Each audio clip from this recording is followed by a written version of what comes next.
الله أكبر الله أكبر الله أكبر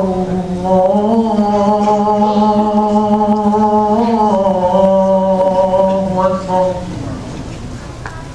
أشهد أن لا إله إلا الله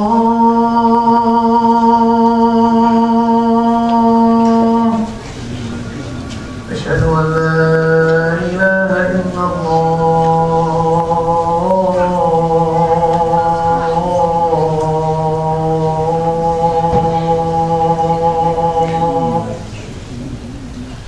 أشهد أن محمدا رسول الله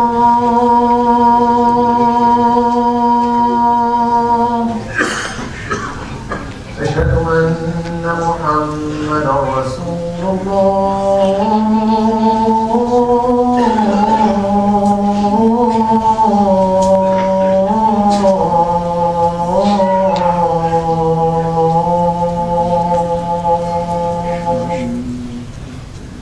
حي على الصلاة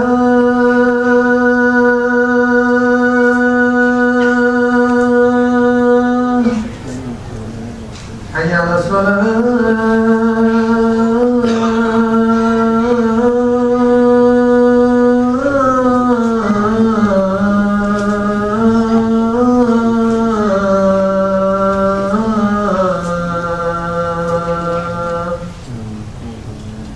حي على الفلاح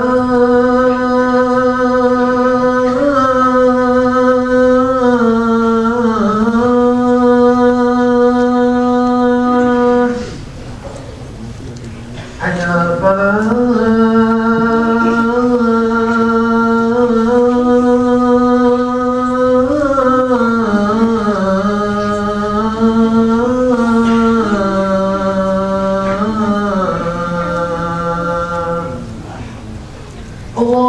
الله أكبر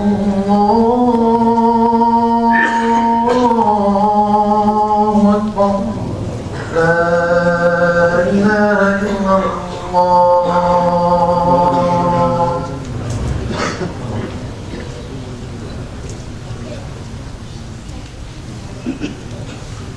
إن الحمد لله نحمده تعالى ونشكره ونستعين به ونسترشده ونعوذ بالله من شرور أنفسنا ومن سيئات أعمالنا من يهده الله فهو المهتد ومن يضلل فلن تجد له وليا مرشدا وأشهد أن لا إله إلا الله وحده لا شريك له أرسل رسوله بالهدى ودين الحق ليظهره على الدين كله ولو كره المشركون اللهم صل وسلم وبارك على سيدنا ونبينا وحبيبنا وقائدنا ومرشدنا وحجتنا وشفيعنا محمد وعلى آله الطيبين الطاهرين وصحبه أجمعين ومن تبعهم بإحسان إلى يوم الدين أما بعد فإن أصدق الحديث كلام الله وخير الهدي هدي محمد رسول الله صلى الله عليه وسلم وشر الأمور محدثاتها وكل محدثة بدعة وكل بدعة ضلالة عباد الله أوصيكم ونفسي بتقوى الله وطاعته وأحثكم على التمسك بهدي قرآنه وسنة نبيه فقد قال الله جل من قائل أعوذ بالله من الشيطان الرجيم بسم الله الرحمن الرحيم يا أيها الذين آمنوا اتقوا الله حق تقاته ولا تموتن إلا وأنتم مسلمون يا أيها الناس اتقوا ربكم الذي خلقكم من نفس واحدة وخلق منها زوجها وبث منهما رجالا كثيرا ونساء واتقوا الله الذي تساءلون به والأرحام إن الله كان عليكم رقيبا يا أيها الذين آمنوا اتقوا الله وقولوا قولا سديدا يصلح لكم أعمالكم ويغفر لكم ذنوبكم ومن يطع الله ورسوله فقد فاز فوزا عظيما صدق الله العظيم. First, I'm really delighted to see that many young people again, and I thank Allah subhanahu wa ta'ala for PD days. Having said that, I would like to mention that quite often, if not all the time, I use my interaction with my youngest of children, my son, as a GPS to guide me into the future that is unfolding itself so quickly. So quickly, as a matter of fact, sometimes we need to catch up. We find ourselves left behind. Things are moving way so fast. And I want to give you two examples, very recent interactions, just to be the introduction to this khutbah, hoping that all the youngsters and the parents will share with me my concerns without claiming that I have all the answers to the concerns that I have. And during the khutbah, I will be asking you to please try to communicate with me later on so that we can find an answer to that concern, and you'll find what that concern is. Less than a week ago, my son walks into my home office and he was looking at my books, and a series of neatly arranged volumes caught his attention. And he said, "Baba, what is this?" And I thought that he was joking. Honestly, I thought he was joking. I said, "What do you mean, what's this?" "This is Encyclopedia Britannica." He said, "What's that?" He said, "What is that?" I said, "What do you mean, what is that?" "Encyclopedia, where if you want any issue to at least start investigating, you just go to the volume that talks about that issue and you look at it." He said, "You mean you didn't have in your days Google?" That is number one. Look at this, encyclopedia versus Google. And I'm not here stopping at the names because I want to get to what that really means. We have encyclopedia, they have Google.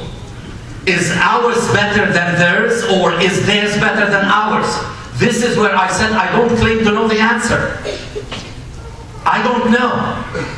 The second interaction, finally he got fed up. He got fed up with the way I communicate with him on a daily basis when he's at school, telling me about how things are unfolding. I write my texts in complete sentences that are grammatically correct, with dots and commas and question marks, and apparently he got fed up with that. He got fed up with that. He said, "Why do you bother doing that?" To give you an example, you are, I write it you are. They, and I mean his generation, is you and are. That's enough. Keep going. These two examples I'm using because today, with our children being with us, I wanted to share a survey that I thought is just one survey that comes isolated. When this time, and I have to say, when I Googled that survey, I discovered that there are many surveys similar to it. And it talks about the frequency of reading classical books in 2017 among the various countries of the world. Finland was number 1. They read a lot. They read the average of 10.5 hours per week per person. I was glad that one of the Muslim countries was at number 5. I was really happy because this is an objective survey. People in Egypt read 5.48 hours per week per person, and that's wonderful. But that's it. No other country among Muslims shows that they read. And I remembered a survey that I mentioned a few months ago from this minbar that compared countries of the world, frequency of reading, and all the Arab countries amalgamated, put together, they read the average of 7 minutes per year per person. 7 minutes. 7 minutes. Compared to, at that time, Germany, where people read 2 months. They are reading. They are reading. Now, added to this survey, I would like to share, before I start to investigate, the Islamic perspective on reading and how important it is. I would like to start from the practicality that our children can relate to, because quite often, if the khatib from the minbar starts to say, قال Allah, قال Rasulullah, they say, what's that? Talk to us in language that we understand. Not that they shouldn't hear and become well versed in قال Allah, قال Rasulullah, because this is what I would like to put things together and relate to it. But let us talk their language. These are our children, and we need to listen to them. There is another survey that was conducted in the United States, and again I Googled it. Okay, this is where I discovered that, yes, Google is the encyclopedia of today. They interviewed parents about their concern in regard to classical books versus digital books that their children are reading. And parents are, yes, concerned that digital books, even though they have the same material, but parents are concerned because using the tablet and the iPhone has shown health hazards that we are discovering. Whereby even though, if the children, by the way, there's another survey that showed that even though now there are digital books, but the frequency of our children reading compared to ours is less by 10%. They don't like to read as often. They are living, as we started to claim maybe a couple of decades ago, that we are living in the fast lane. What about our children? Our children have no patience anymore. Now we are telling them to slow down. And they say, what for? What for? They are competing. They are socially not interested in the social values of our days. They are not as well versed in our religious knowledge that we possessed. And notice I said it in the past tense. Our children these days gather whatever, and this is where my heart jumped. And I said, this is that topic, this is my khutbah. And that's where I want the children to listen. Our children's knowledge of Islam comes from the internet.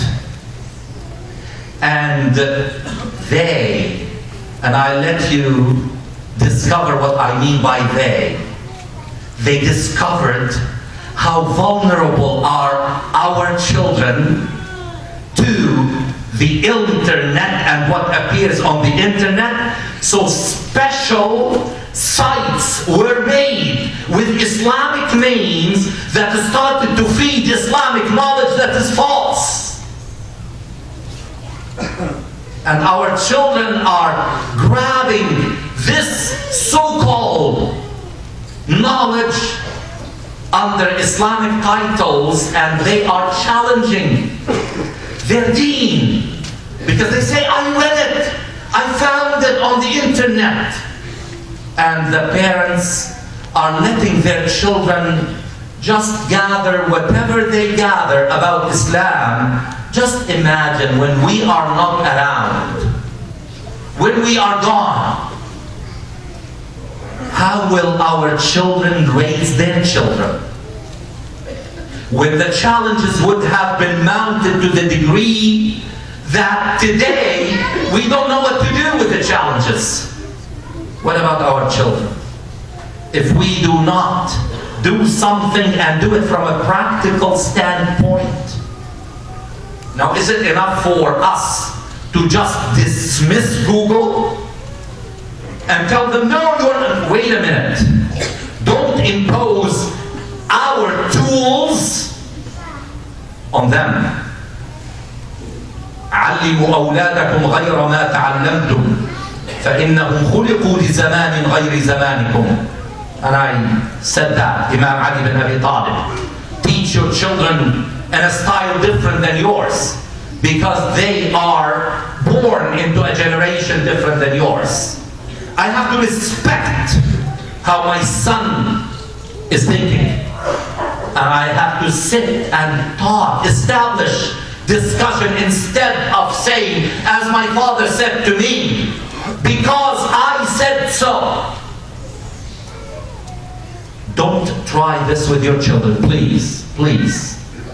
And now some of you will get upset. They will say, we brought our children so that you will make them a little bit, more connected with us, and you are telling them or us, don't say, because I said so. Because if we don't say that, they will go out of control. No, no, no, no, no, no. Speak with them. Establish a line of communication. And to try to encourage them to read. Now, whether it's digital or classical, I don't know the answer. The future will decide whether the health hazards are really but first we've got to make them love to read. Don't let the internet teach them their Islam. Please, let us bring them back to the love of reading. Let us tell them at least that when Allah subhanahu wa ta'ala started revealing the Quran, He started with read. And He did not say it once. With the same breath, Jibreel said it twice to emphasize how important reading is. Without reading, you will not be able to get that information, that knowledge, without which we are seeing how our children are going astray because they don't read, let alone reading about Islam. Allah subhanahu wa ta'ala started by اقرأ باسم ربك الذي خلق خلق الإنسان من علق اقرأ. So اقرأ باسم ربك اقرأ وربك الأكرم in the same breath within 5 ayat. Read. Reading is so important. And then in Surah Al-Rahman, a few, maybe 3 years after that, after Iqra, Allah subhanahu wa ta'ala told us that I did not reveal the Quran just for spirituality without filling it with knowledge. Your knowledge should be cleansed with the Quran because information without morality is not knowledge. You want knowledge? The equation is This is another thing I'm learning with my son. He is taking a course in functions, and they are learning about quadratic equations. Now, I say to my son, and he's listening, information plus morality taken square equal knowledge. Solve the equation. It's knowledge. Without that, information is leading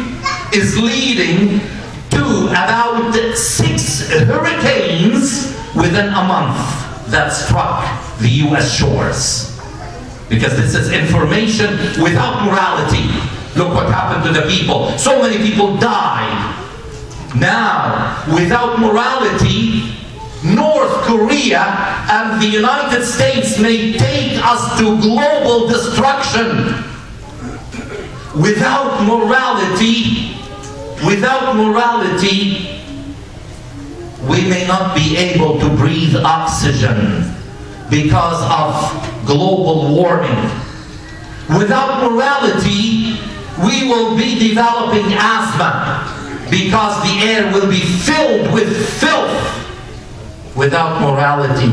That's why Allah subhanahu wa ta'ala in Surah Al-Rahman, أعوذ بالله من الشيطان الرجيم, بسم الله الرحمن الرحيم, Ar-Rahman, the one with infinite mercy, who loves his creation. And look, out of all his 99 names, Allah is telling us, out of his infinite mercy, he filled the Quran with knowledge for you. Ar-Rahmanu 'allama al-Quran. He filled it with knowledge. خَلَقَ الْإِنسَانَ عَلَّمَهُ الْبَيَانِ. After filling the Quran with knowledge, he created humans so that they will draw their knowledge from the Quran and be able to clearly express themselves, talk with each other clearly. And Allah subhanahu wa ta'ala reminded us, وَعَلَّمَ آدَمَ الْأَسْمَاءَ كُلَّهَا. Look at this. In the beginning, Adam did not yet have a chance to have any practical knowledge because he's now on earth. He didn't start experimenting. He did not start that analytical knowledge. So what did Allah subhanahu wa ta'ala say? وَعَلَّمَ آدَمَ الْأَسْمَاءَ كُلَّهَا. Al-asma is theoretical knowledge, theory. Asma means theory. Allah taught him theories of things before he would start to learn things practically. And then look at Musa, the prophet, running after Al-Abd al-Salih to find him in order to tell him, teach me of that which Allah subhanahu wa ta'ala taught you, so that I may have guidance as well. عَلِّمْنِي مِمَّا عُلِّمْتَ رُشْدًا.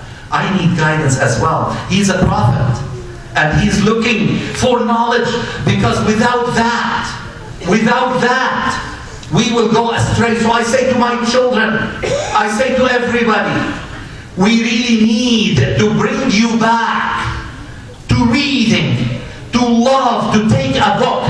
Now, until we know the health answers or the effect on your eyes because of the radiation coming from the tap, I tell you something, I heard it from my son-in-law, and he told me, he's visiting us from Seattle, and he said, last week it was a funny thing. The imam who was giving the khutbah from a tablet. So he was holding the tablet and reading the khutbah, and all of a sudden, apparently he received a message. So he wanted to know how important it is.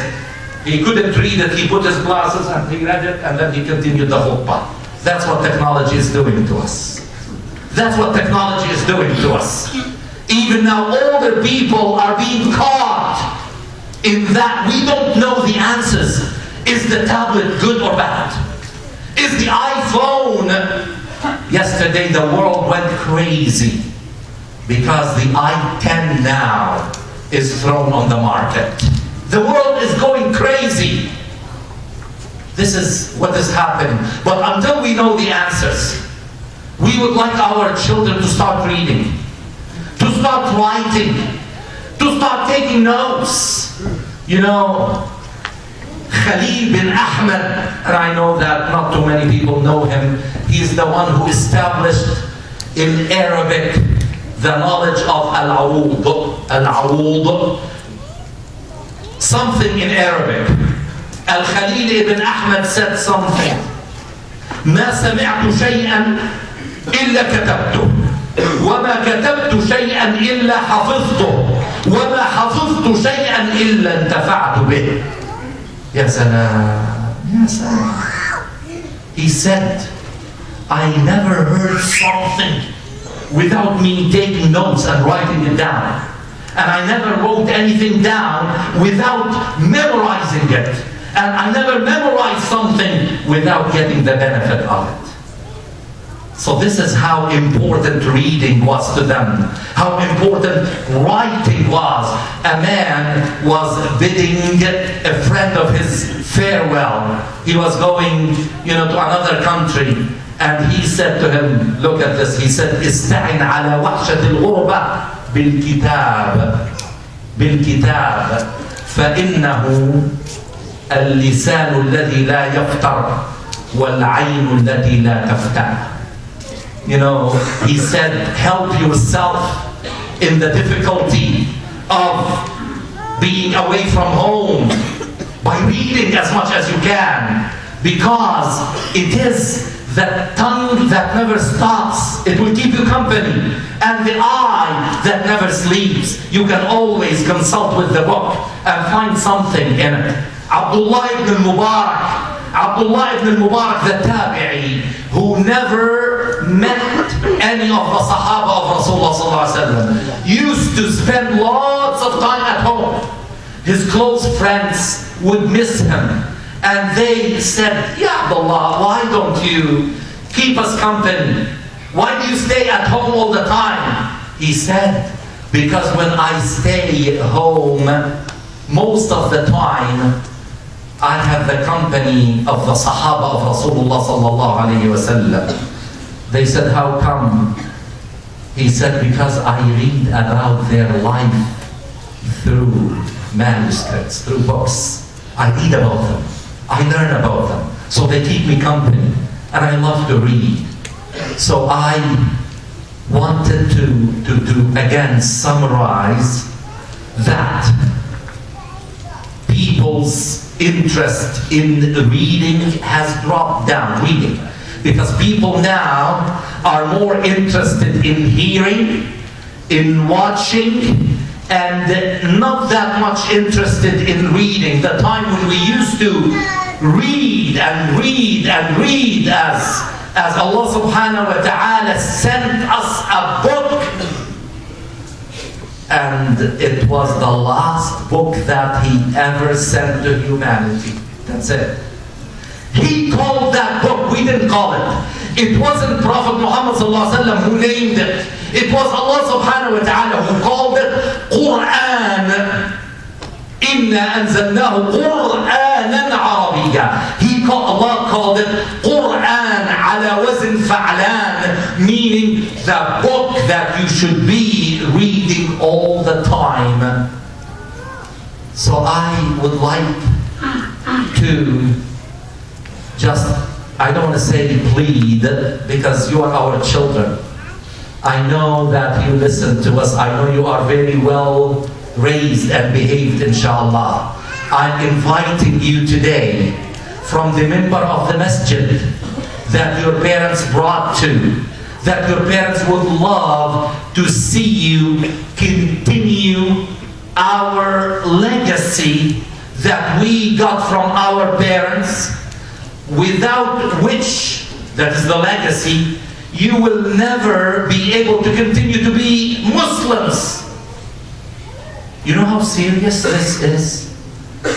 You know how difficult it is for Muslim parents who feel that they have it in the Quran, but let me tell you, my children, let me tell you something.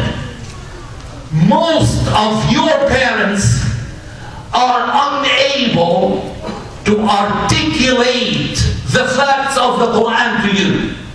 And that is not their fault. Not everybody can articulate an idea.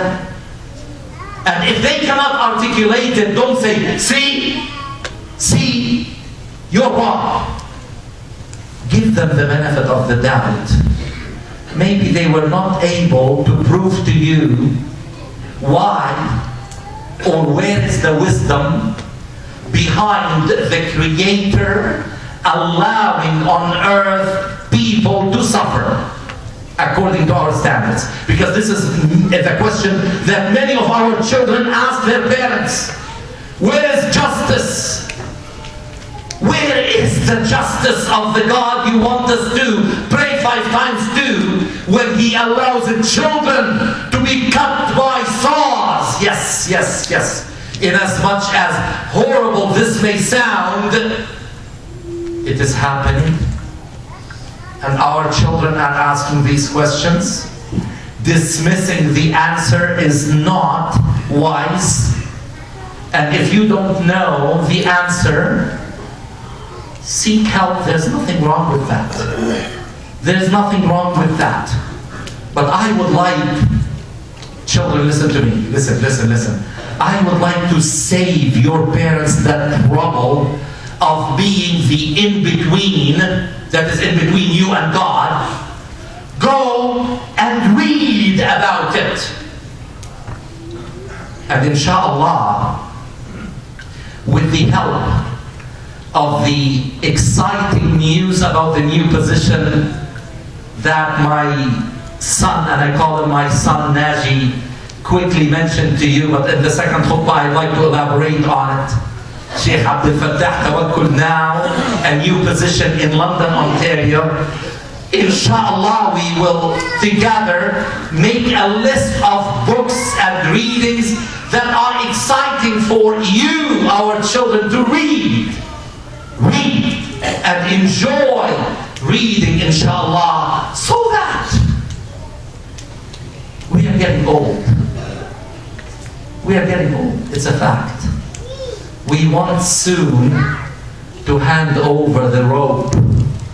Remember in Surah Al-Imran it says, وَاعْتَصِمُوا بِحَبْلِ اللَّهِ جَمِيعًا. There's a rope called the Quran. That all, you know, the last thing in the first khutbah, I promise, many times we are driving and we see little kids, toddlers, with 2 or 3 teachers from a daycare taking the kids for an outing. It's a beautiful sunny day, and all of them are holding onto a rope so that they don't run into an accident. Kids don't understand. And in relationship to Allah subhanahu wa ta'ala, we are like little kids holding onto a rope that Allah called the rope of Allah. Allah says, don't leave it. Don't go in different directions. Keep holding on to it. وَاعْتَصِمُوا بِحَبْلِ اللَّهِ جَمِيعًا وَلَا تَفَرَّقُوا. This is the Quran, and I want our children to hold on to it, and I want them to learn, and inshallah we will do something about it. أقول قولي هذا وأستغفر الله العظيم لي ولكم من فوز المستغفرين. May God Allah subhanahu wa ta'ala, He will accept our dua. Ameen ya Rabbal Alamin.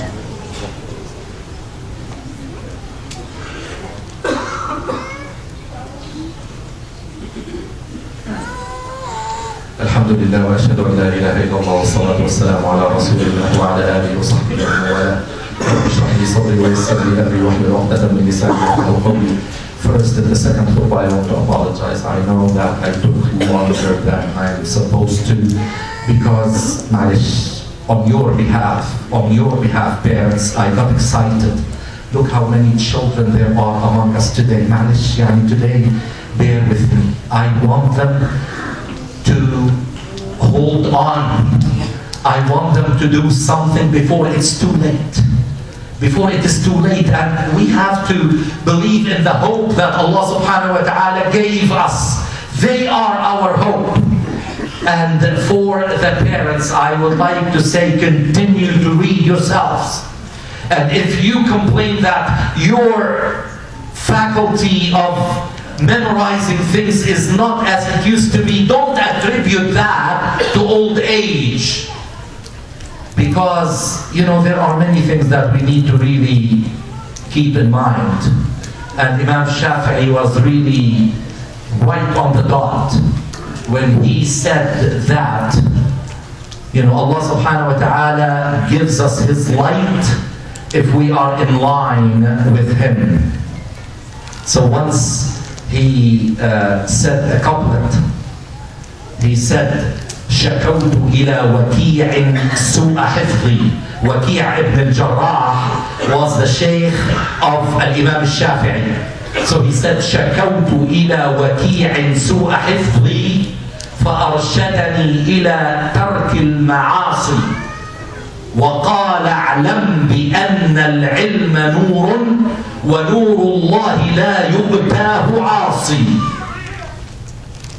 Meaning, I complained to my teacher Waki' that I am unable to retain things these days. So he, my sheikh, my teacher, guided me to abandon sinful acts. Because he told me, my teacher Waki', knowledge is a form of light from Allah. And Allah will not reveal His light to a sinful person. So let us be careful. Let us be careful. And one more thing from Surah Al-Baqarah, towards the end, ayah number 282, the longest ayah of the Quran. What does Allah subhanahu wa ta'ala say? He says, وَاتَّقُوا اللَّهَ وَيُعَلِّمُكُمُ اللَّهُ. وَاتَّقُوا اللَّهَ وَيُعَلِّمُكُمُ اللَّهُ. Maintain taqwa in Allah, and Allah will teach you, will give you knowledge. And this is for our children. Please do that. Finally, I would like to congratulate ourselves on the position that Imam Abdul Fattah Tawakkul assumed. And this is after serving 4 years as an Imam at the London Muslim Masjid. Now he is the director of outreach. He's the director that is going to look after youth affairs, after interfaith, after families, after, you know, he will be basically the basically prime minister of our community. If you call it, you know, the different ministries, he will be the prime minister of our community, inshallah, the entire community. So let us, inshallah, look at that with a beam of hope, and inshallah the future belongs to our children, and we are very proud of our children, very proud of our community, and may Allah subhanahu wa ta'ala guide us on the straight path. Allahumma salli ala Muhammadin wa ala ali Muhammad kama sallayta ala Ibrahim wa ala ali Ibrahim wa barik ala Muhammadin wa ala ali Muhammad kama barakta ala Ibrahim wa ala ali Ibrahim fil alamin innaka Hamidum Majid. Allahumma ighfir lana dhunubana wa khatayana wa israfana fi amrina wa kaffir anna سيئاتنا. اللهم أرنا الحق حقا وارزقنا اتباعه وأرنا الباطل باطلا وارزقنا اجتنابه. اللهم علمنا من ديننا ما جهلنا وذكرنا منه ما نسينا وكن معنا ولا تكن علينا. عباد الله، إن الله يأمر بالعدل والإحسان وإيتاء ذي القربى وينهى عن الفحشاء والمنكر والبغي يعظكم لعلكم تذكرون. اذكروا الله العظيم يذكركم وادعوه يستجب لكم ولذكر الله أكبر والله يعلم ما تصنعون. وأقم الصلاة. الله أكبر. الله